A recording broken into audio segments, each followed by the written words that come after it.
Hello all. Hello guys. It's Monday evening. It's Monday evening. So y'all guys, you guys see the thumbnail. You see the subject. Black parents, we need to have an uncomfortable conversation. Okay?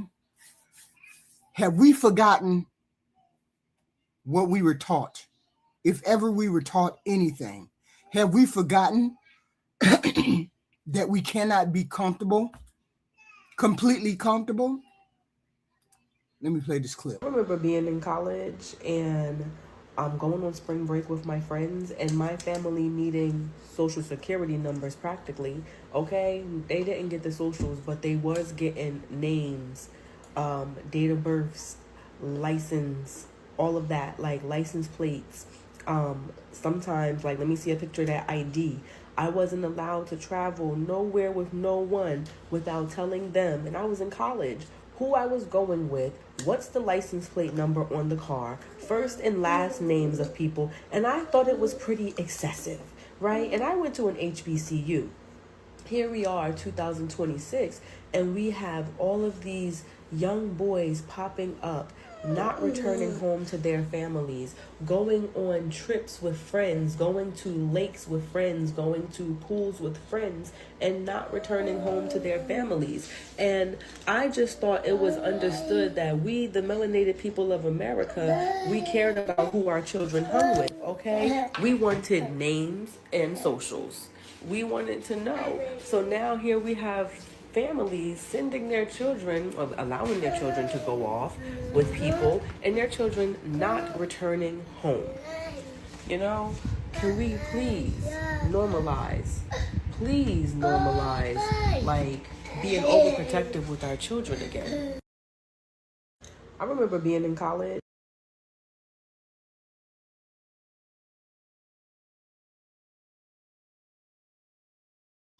Those parents, Nolan Wells' parents, getting on TV bothered me because something she said, the wife said, made me think about some things.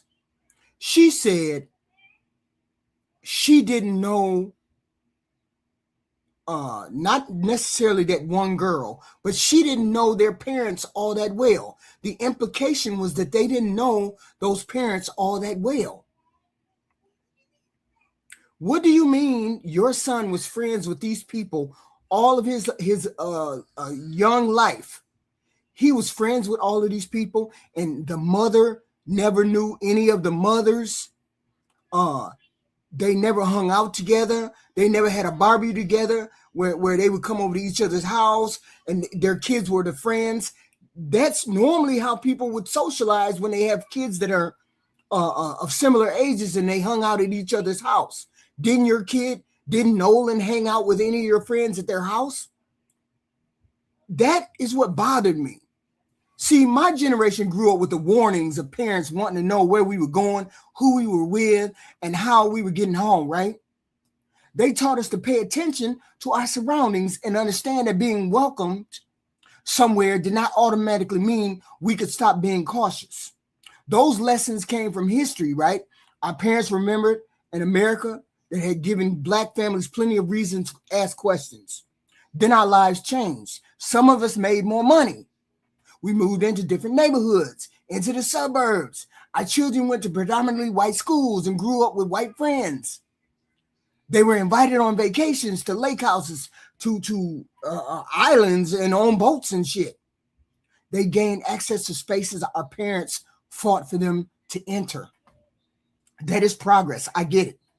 And I'm glad our children have it. But I need to ask whether that progress made some of y'all less careful with your children. Did we start believing the neighborhood made our children safer? Did knowing the family make us ask fewer questions? Did proximity to whiteness convince some of us that the warnings we grew up with no longer apply? I'm not blaming Nolan Wells or his parents for his death. I am asking a much bigger question about my generation of Black parents.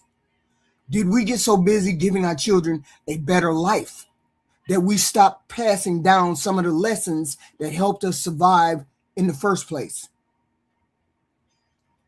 When I grew up, Black parents asked questions. If you said you were going out, they wanted to know where. If you said you were going with friends, they wanted to know names. They wanted to know who was driving and how you plan to get home. At the time, we thought they were doing too much. You're doing too much, right? Now I understand they were passing down lessons that came from experience. From experience. Yeah, so we know they took that boy life. Hold on. And now their parents are about to teach them the other half of it. About to teach them how to try to get away with it. Proximity to whiteness does not equal success. Proximity to whiteness does not equal safety, especially as a Black person. And white people have not worked on their internal racism, right? So even if they disguise it on the outside, trust me, when alcohol and isolation is involved, especially with a Black person involved, it will definitely come out. They connect culturally through racism. They connect culturally through racism.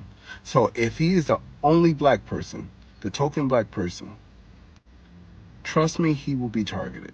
And we have 400 years of history with the same exact pattern of trying to think that, hey, we are all the same and we are all socially the same. Tokens will always get spent.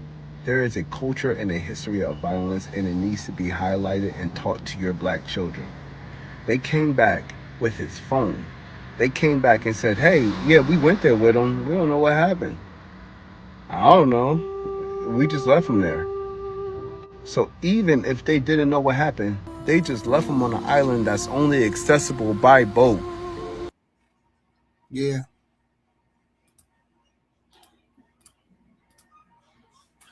You're correct. He's correct. The talk should have been about what happens when X, Y, and Z happens. Okay? That's what the talks should be about. Black parents have been giving their children a much broader talk long before most of us had a name for it. Black people knew the history of Black people being falsely accused. They knew about sundown towns and racial violence. They knew how often a Black family could raise questions and still struggle to get anybody to listen. That's why we got Ben Crump. That's why Ben Crump is standing there with that family. That's why he's there, to ask the questions that they don't want to answer and the parents don't understand that they need to ask. That's why people keep saying, why is Ben Crump there? Ben Crump there to navigate that system because he understands the system. Most importantly, they understand that when something went wrong, Black people and their child was the only Black person there, our ancestors, they understood that their child might not be the person everybody rushed to believe. That history shaped how they parented, how my parents parented us. I went to an all-white school all my life, from kindergarten all the way up until I was 16 and I graduated from high school. All white, white girls, just all white, uniforms all the way. Mom, can I go? No. Mom, can I go with my girl? No. I heard that all the time. Okay. That history shaped how my parents parented me. So when my mama wanted an address, she wasn't trying to ruin my night. When my dad wanted to know who was driving, who was going, he wasn't being nosy. They understood not knowing where their child was and who they were with could matter if things got out of control. I think my generation made the mistake. Some of the people in my generation made the mistake of looking at some of those warnings as fear. And we didn't want to pass that fear down. Today, they definitely don't want to pass that fear down. The kids that are young these days, they don't even look at race. I'm sorry, child. I'm sorry. This world is based on race. It just is what it is. As long as white supremacy has a reign in this country, as long as people think they're superior than you are as a black race, as long as you are the hated race on this planet, it's always going to be about race with other people. Okay. I wanted my children to move through the world freely than I did. And I understand that too. And maybe we failed to separate the fear from the lesson. Our parents may have carried too much fear because of what they lived through. I get that. But the caution underneath that fear came from somewhere. And we should have understood the history before we decided our children no longer needed it. Case in point, Nolan Wells. Case in point. Okay. And there's been plenty more instances that just have not made the news as much as this one has. Plenty. Black progress has probably been part of the reason. Our circumstances started to change. More black families moved into neighborhoods our children once could not even enter, or our parents couldn't enter. Our children went to better funded schools, joined travel teams, built friendships with children from different backgrounds and very different from ours. They were invited into homes on vacation and into social spaces many of us never experienced growing up. That is what our parents fought for. And I'm not criticizing that. But access can create comfort. And comfort can make you stop asking questions. Very, very important questions. Allow me to drop a thought. Black parents must come to realize that they may be part of the problem when their kids lose sight of their own cultural heritage and race. Some black parents love the idea of their black kid being the only black kid in a white group. They somehow believe that it's progress and indications of great success when they can claim mostly white friends. There is an inherent danger when our kids grow up with this illusion of inclusion. Now take, for instance, the Nolan Wells case. It should be a warning shot to all black parents. Stop patting yourself on the back just because you've escaped your own people. At some point, you will realize that all you might have one day are your own people.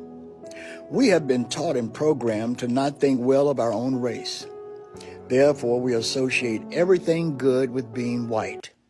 Now, without any chastisement of the Wells parents, I truly believe that they will search their own souls and parenting styles in regard to their tragic loss. Isolation is isolation. We could not afford to allow our children to isolate themselves in groups that lack other members of their own race.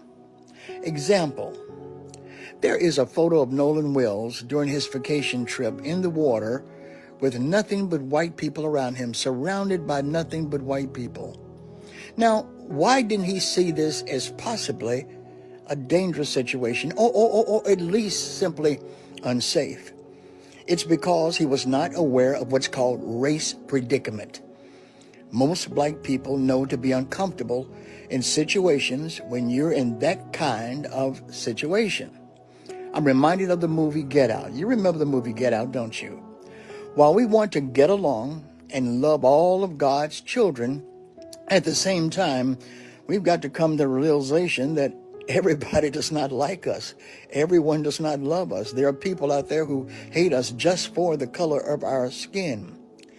Black people cannot lower their guard and be so trusting in potentially challenging situations.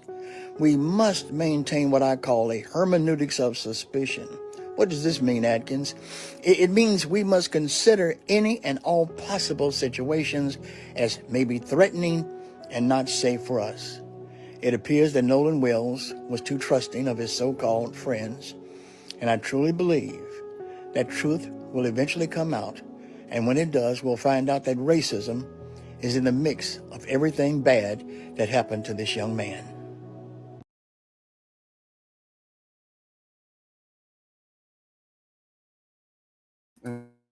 The illusion of inclusion. Those words stay with me. You know, your child may genuinely be loved by their friends. This is black or white. And I'm not questioning every interracial friendship. I'm not questioning that. But being included in a group does not change the fact that your child may still be the only black person in that group.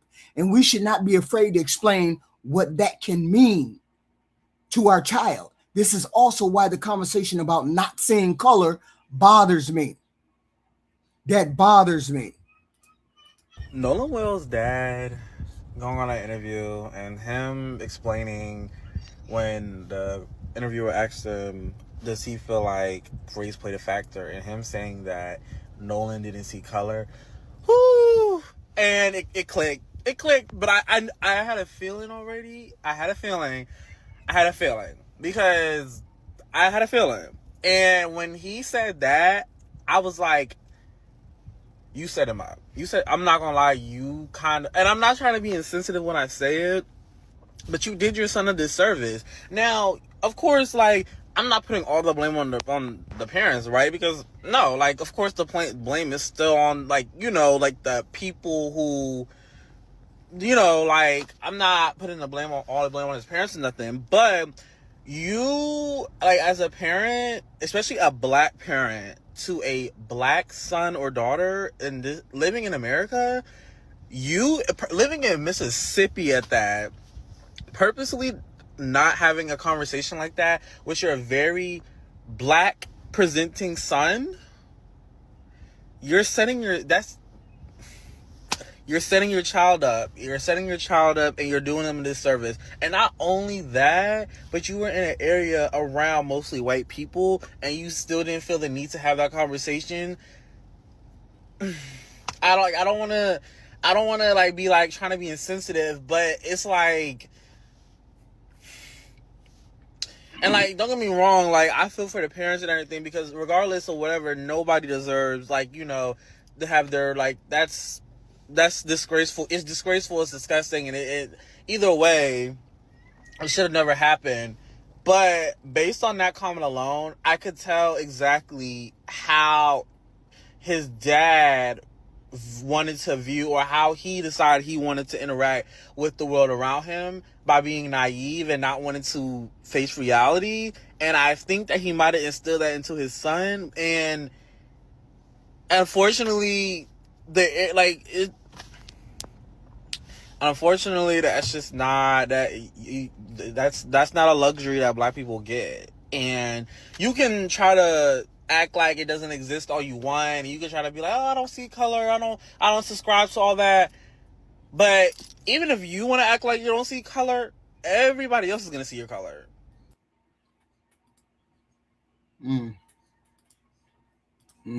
I understand what parents mean when they say that. I understand it. They want their child to judge people by the character, the content of their character, instead of the color of their skin or their race.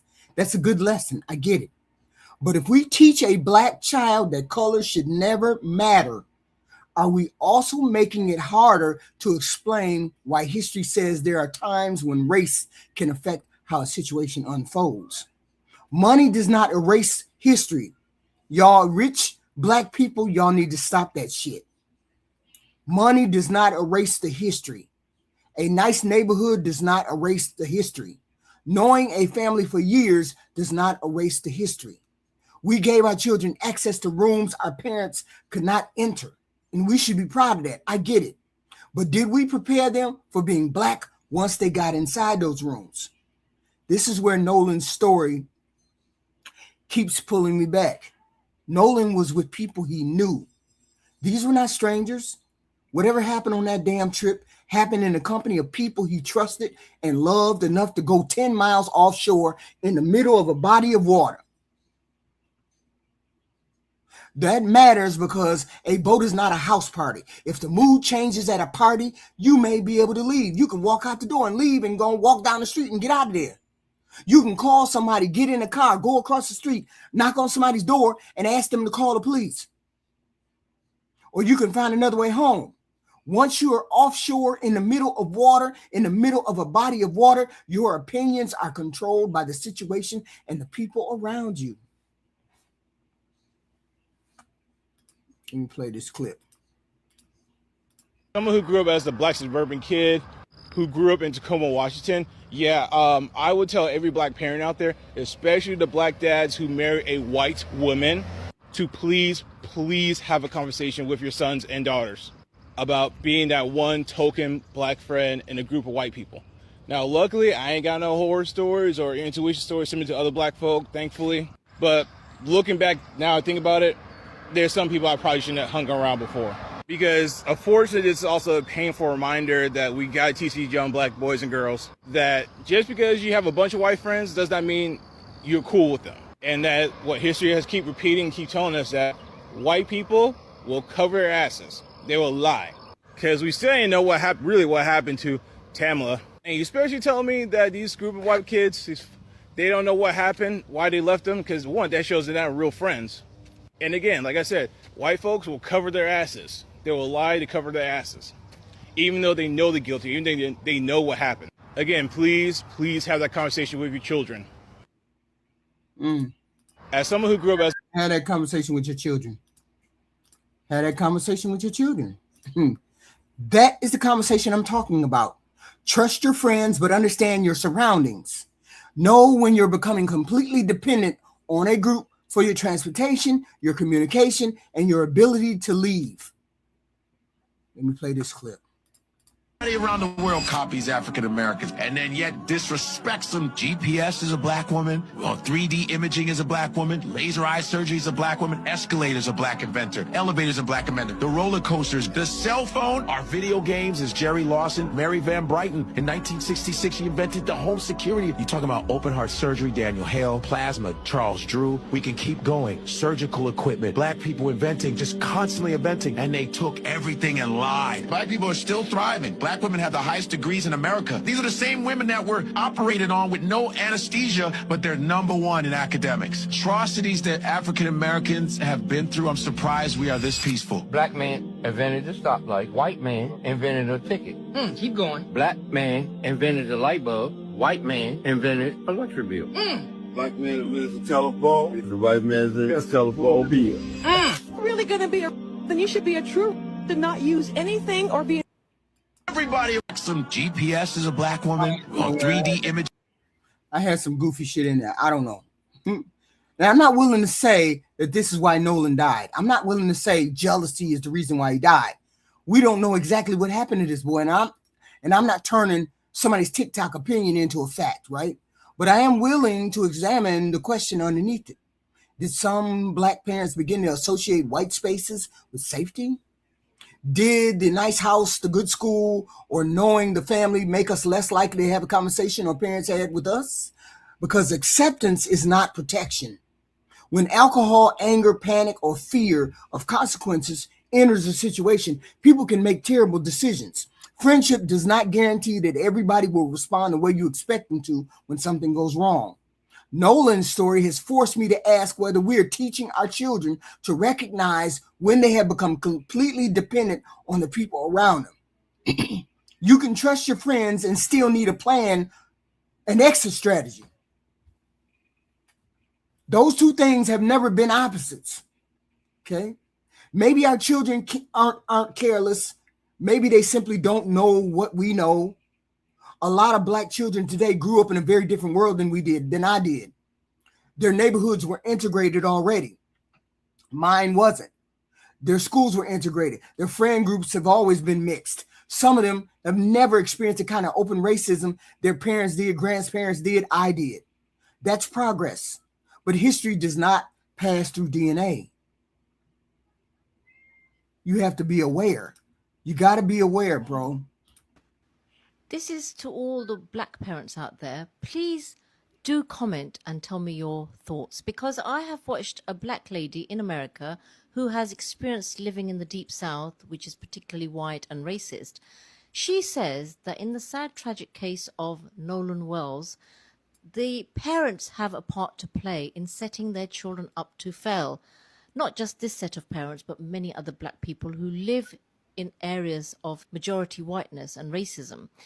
There is this extreme effort to embed themselves in this wider community, to be accepted, to be on par.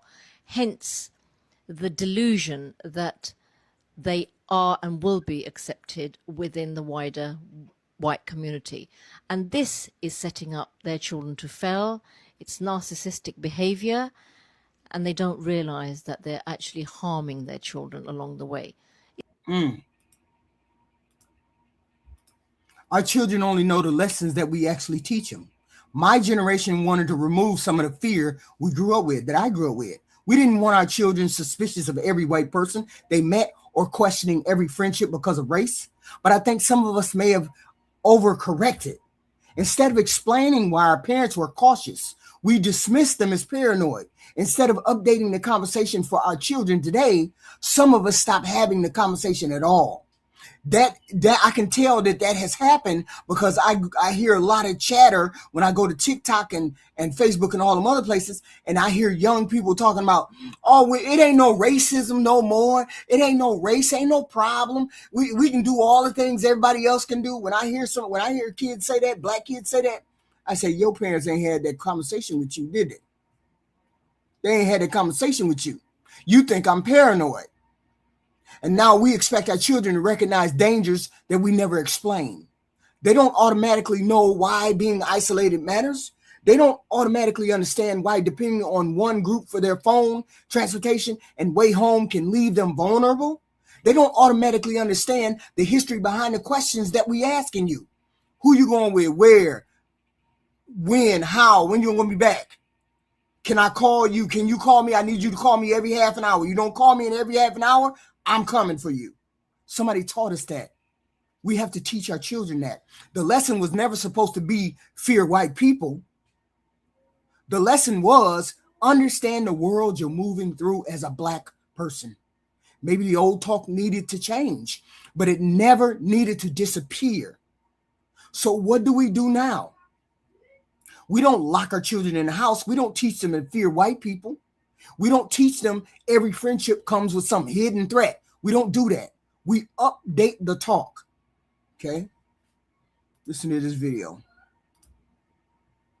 The moment we saw that picture, many of us already knew how the story was going to end. Not because we're psychic, but because we've seen this story, sadly, before. As much as America works to make whiteness look innocent and blackness look threatening, as much as white boys are cast as heroes in movies, books, and cartoons, while black children are labeled thugs before they're old enough to drive, we've learned to recognize the pattern. It's one of those conversations black families have behind closed doors. Be careful around them. Don't go anywhere alone. Make sure somebody knows where you are. Come straight home. And above all else, don't be the only black kid surrounded by them. These aren't lessons we teach because we're paranoid.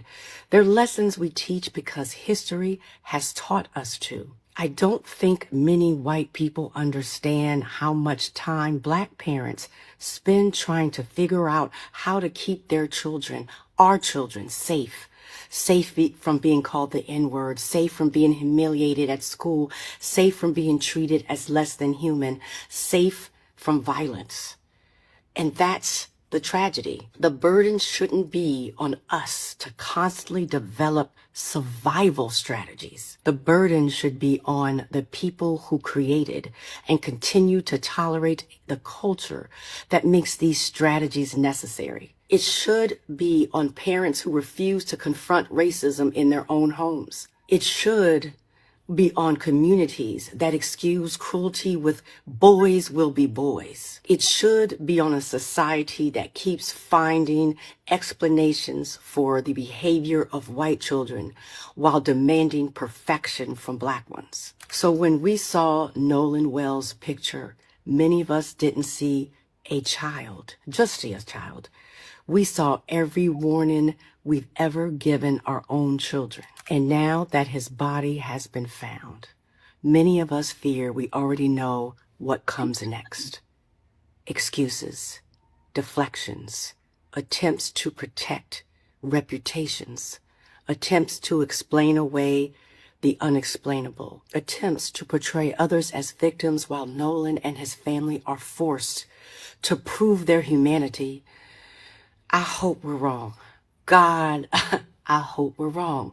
But we've watched the cycle repeat for generations. And that's why so many of us started grieving the moment we saw that picture. We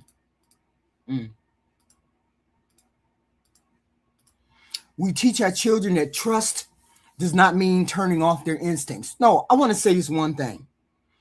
Remember when those pictures came out, the 4 boys on the boat with Nolan in the middle? When they first came out, those pictures were just that, pictures. Now, those pictures, they blurred out those faces. They blurred out those white boy faces on that picture. Why did they find the need to blur those 3 boys' faces out of that picture with Nolan? But Nolan's face is just out there for them to see. But the 3 white boys that's on the boat with Nolan that day, their faces are blurred out now. It's called white privilege. That's what it's called. And it's closing the ranks. There's nothing to see here. No, he just drowned. He just drowned. That's all that happened. It ain't no big deal. This is what we're going to start hearing. We're going to start hearing that chant. No, he just drowned. Nolan was an excellent swimmer. Excellent swimmer, according to his mother. He was an excellent swimmer. If the atmosphere changes, pay attention. This is what we have to teach our children. We have to teach our children, trust does not mean turning off our instincts. If the atmosphere changes, pay attention. If the drinking gets out of control, don't wait for everybody else to decide when it's time to leave. If you're going somewhere isolated, make sure somebody at home knows exactly where you are and who you're with. And Black parents, we have to ask questions like this again. We have to ask again. Whose boat is it? Who's driving? Where are you staying? When are you coming home? What time? Not because our children are babies, not because their friends are white either, because we're parents and we have to concern ourselves about our safety, the safety of our children. The modern talk also has to include race without turning race into fear.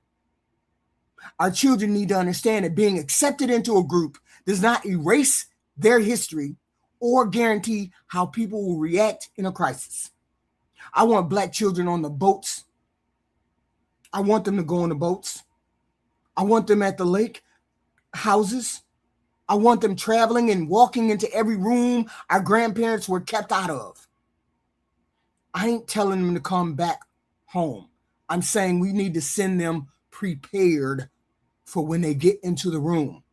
Prepare your child before they get into the room. You can't have your child walking around like, doo-doo-doo, ain't nothing happening, doo-doo-doo, I'm the only Black person in the room, doo-doo-doo, I shouldn't worry about any of these things, doo-doo-doo.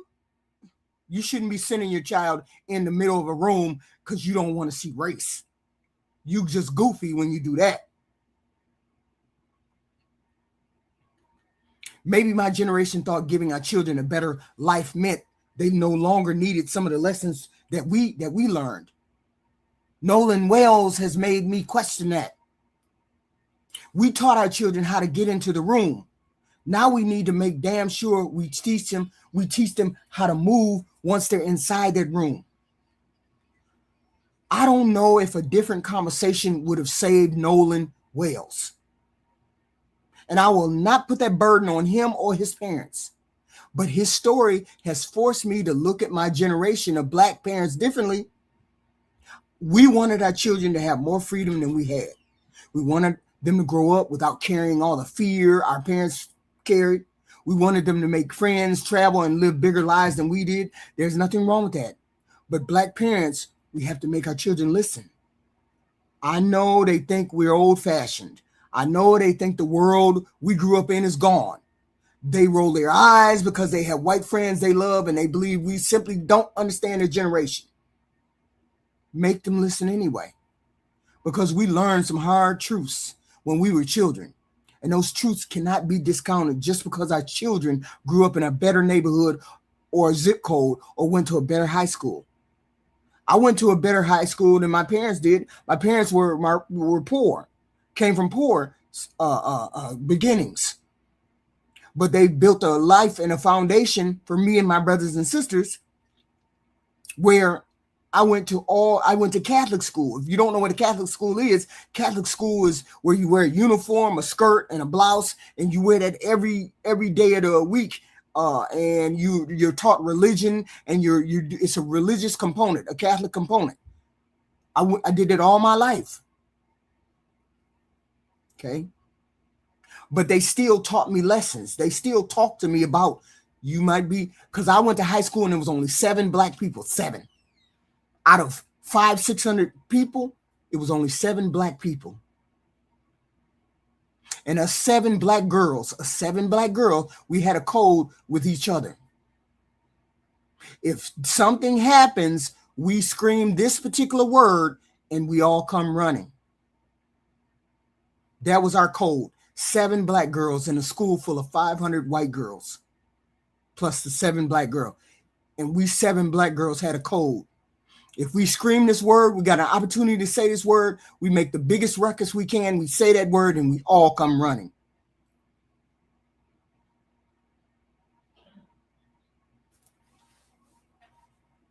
If somebody does something that changes the way you feel in the space that you're in, tell your parents. Tell your child that if somebody says something that makes them uncomfortable, pay attention. Don't brush it off. Don't make excuses for it. Don't say that's just how they joke. Don't say she didn't mean it like that. Don't stay because you're afraid everybody will think something is wrong with you if you leave. Don't stay. Move away from the situation immediately. Call your parents, call your friend, call your cousin. Tell me what was said. Tell me what was done. And let me help you decide what comes next. Because sometimes discomfort in your mind recognizes something before you're ready to admit what you saw or what you heard. We taught our children to be polite. We taught them to not overreact. We taught them to give people the benefit of the doubt. But black parents, we also need to teach them that they do not owe anybody the benefit of the doubt at the expense of their own safety.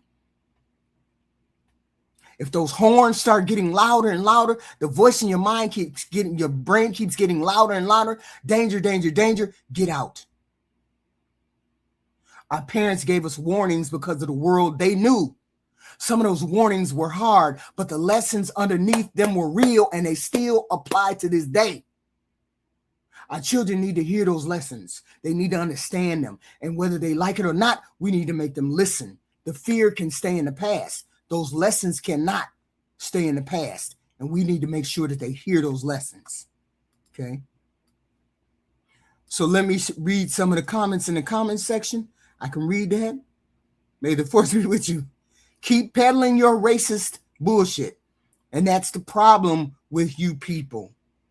That's the problem with some of you people. Black, white, Hispanic, it don't matter. You can't tell the difference between speaking about race and racist rhetoric. That's the problem. You don't know the difference. Please stop speaking to me if you don't know the That's crazy. Just be human being everybody can be a human being if that was the case.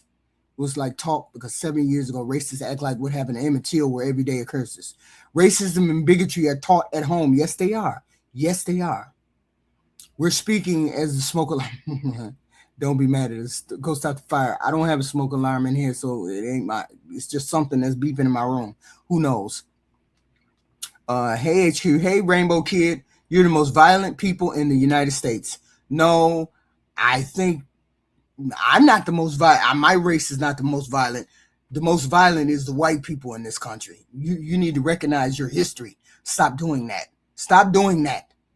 Stop blaming other races for other things. And take a look at your own race. Straighten out your own race. Okay? Why are you making accusations before an investigation is even done? Who's making accusations? I didn't say anything about the investigation. Not one thing. This conversation is about parents and what parents need to teach their children. Not one time did I say anything about the investigation or what needs to be done. Y'all need to start thinking, okay? 60% of that think that is all that's needed to be known. Yeah, that makes a lot of sense, Josh. It makes a lot of sense. I'm not confronting anything. I don't care about racism. It's not my problem. I'm white. I don't worry about racism. I don't care what happens to you. Why should you? I don't know you. As a matter of fact, that's perfect. Just keep living your life. Do your thing. Do your thing. You've never been perfection at any point, even in your life, any black person or any white person, me, because nobody's perfect. Nobody's perfect. Nobody said anything about that. Okay. People are really belly aching about one kid. Nobody's belly aching about one kid. Black America, if you don't understand the history, if you don't understand what you're talking about, because that's a very insensitive statement that you made. I wish you wouldn't even speak on the topic, because you apparently don't understand why I'm having this conversation with black parents. Okay. If you don't understand why I'm having conversation with black parents in this, please don't have a comment, because you don't have the depth, or not just Black America, but any person that doesn't have the depth of knowledge to understand what I'm saying. Please don't have a comment about it, because you don't understand what I'm saying to you. Okay. Yes, excellent swimmers die every day. They do. Absolutely. Went to get milk, but your mama failed you. Okay, a black person, great swimmer. Now that's a lot. According to, I didn't say he was a great swimmer. His mother said he was a great swimmer. His mother said that. I didn't say that. I'm just repeating what she said. Okay, we should care about everyone. Yes, we should care about our fellow human being. Yes, I'm a delusional clown. Of course, I'm a delusional clown. I'm a delusional clown from an idiot. I can't help that. I can't help it how you perceive the world. How many people drown every day? I have no idea. But what about the part where you're just making things up? Who's making up what? I'm confused. I don't recall saying anything that was unfactual. Anything regarding my family and what I was told. That's just wild. Just goofy. Y'all learned hate and taught your kids how to be raised. Yeah, exactly. White people, that's how it was. It was passed down generation to generation from the white folks. White folks taught their children, a lot of white folks taught their children hate and racism. They just did. It is what it is. Sure. It's an accident until they say that it wasn't an accident. Stop blaming it on the crackers. I don't recall saying anything in this presentation about who was to blame. I recall me having a conversation with the parents in this presentation. Please understand what I'm saying. Some of y'all your mind just go all the way out there. I'm talking about parents. You're talking about the investigation. I'm not talking about the investigation. I'm talking about parents. Please stay on the topic. Okay. Why are you worried about whose faces are blurred and not? Because their faces weren't blurred when they first put the picture out. Now they're blurred because they're trying to protect the children. Why is it? I don't understand what's going on with some of y'all. Some of y'all need to get into the game. What's going on? Why would they need to blur the faces now? That's crazy. Just crazy. It appears he was killed and his body was taken back to the island and dumped. That's a possibility. We don't know it, but that's a possibility. You know, they went to look for him on Sunday? They went to look for him on Sunday, and they went all over the island, and they didn't find him on the island on Sunday. But when they went back on Monday morning, they found his body. So you mean to tell me nobody saw his body out in the water? So, because I'm just saying, his body was out in the water and the body washed up on shore, because that's what the policeman said. The police said his body was on shore when they found him. So how was his body on shore when they found him, but he wasn't on shore the last time they went to look for him? The day before, he wasn't on shore, but he was on shore Monday morning. So it is a possibility that it appears he was killed and his body was taken back to the island and then dumped. I don't know about that. I don't know enough about it. Okay. That's wild. So I don't care about you, what happens to you. I don't care what happens to you. Why you keep saying that? Like I care what happens to you. Shut up. Stop saying that. Okay, well, my white brother was assaulted in the boys' bathroom at junior high school by 10 black boys. And I would have said something about that too. What is your point? White people are the biggest liars and gaslighters. I don't know about that. I'm just saying. After you stole their bank and massacred Haitians, we should segregate. That would be up to the states. Y'all teach your kids about race. Teach them about human race instead of color. Everybody sees color. It's always about color. Stop saying we have to not see color. Everybody sees color. Because otherwise we wouldn't have people hating on black people just because they're black. That makes no sense. That's goofy. If I cared about everybody and what happened to everybody, I would be a very tired person every single day of my life. That's true. That's absolutely true. 12.5 black slaves killed in America and 20 million black babies killed in the womb. What is your point, Regina? I don't care about 20 million black babies killed in the womb. I don't give a fuck about that. Stop saying it. It's just dumb. Nobody's talking about abortion. Stay on topic. They murdered the young man. Maybe they did. I don't know. Okay. I don't let my kids or grandkids say the N-word. Do you? No, my grandkids are so young, they wouldn't say the N-word. Makes no sense. I understand that. Have a heart is actually so freeing. You should try it. Yes, I have a heart.